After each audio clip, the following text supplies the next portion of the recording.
SIR ইস্যুতে রামপুরহাটে কংগ্রেসের বিক্ষোভ, 20 মিনিট অবরোধ জাতীয় সড়ক। বীরভূমের রামপুরহাটের ভারসালা মোড়ে এসআইআর ইস্যুতে বিক্ষোভে সামিল হলো জাতীয় কংগ্রেস।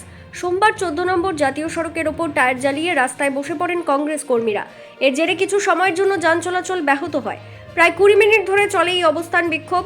ঘটনাস্থলে উপস্থিত ছিলেন জাতীয় কংগ্রেসের প্রাক্তন বিধায়ক মিল্টন রশিদ সহ দলের একাধিক নেতা ও কর্মী। কংগ্রেসের দাবি, এসআইআর সংক্রান্ত বিষয় নিয়ে নির্বাচন কমিশনের ভূমিকার প্রতিবাদে এই বিক্ষোভ। তাদের অভিযোগ, অনেক ভারতীয় ভোটারের নামকে সন্দেহভাজন হিসেবে রেখে বিচারাধীন তালিকায় রাখা হয়েছে, যা তারা মেনে নিতে পারছেন না। সব বৈধ ভোটারের নাম ভোটার তালিকায় অন্তর্ভুক্ত করার দাবিও তোলেন বিক্ষোভকারীরা। পরে প্রশাসনের সঙ্গে আলোচনার পর কংগ্রেসের কর্মীরা অবরোধ তুলে নেন এবং পরিস্থিতি স্বাভাবিক হয়।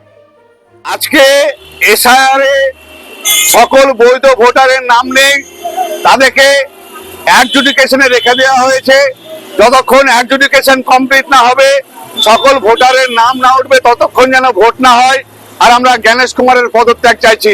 ভারতীয়দেরকে কেন রোহিঙ্গা বলবে, তার জন্য আজকে রামপুরহাট ন্যাশনাল হাইরোডের উপরে আমরা আজকে বিক্ষোভ সভা করলাম।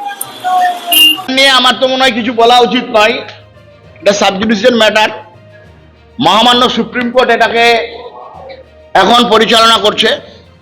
যেভাবে সুপ্রিম কোর্টের নির্দেশে এবং তত্ত্বাবধানে বিভিন্ন রাজ্য থেকে জজ সাহেবরা এসছেন এবং জজ সাহেবরা পুরো বিষয়টাকে নিয়ে আইনি পদক্ষেপ নিচ্ছেন, সেখানে কংগ্রেস হাওয়া গরম করার জন্য করছে।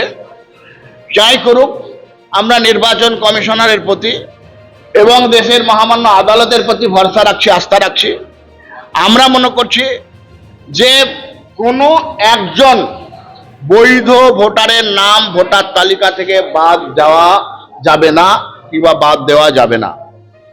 অপরপক্ষে কোনো অবৈধ ব্যক্তি ভোটার তালিকায় নাম রাখা যাবে না। এর জন্য যদি এই ধরনের ঘটনা ঘটে, আমরা ভারতীয় জনতা পার্টি আগামী দিনে পশ্চিমবাংলা স্তব্ধ করে দেব। যারা ভাবছে বাংলাদেশি ভুয়ো ভোটার এবং ট্রিপল 2 জায়গায় 3 জায়গায় নাম থাকবে, এই ধরনের লোক ভাবে ভোট বৈতরণী পার হব, ভোটকে বিভিন্নভাবে প্রভাবিত করব, এটা আমরা করতে দেব না। প্রসেনজিৎ সরকারের রিপোর্ট, বীরভূম থেকে বিগ নিউজ বাংলা।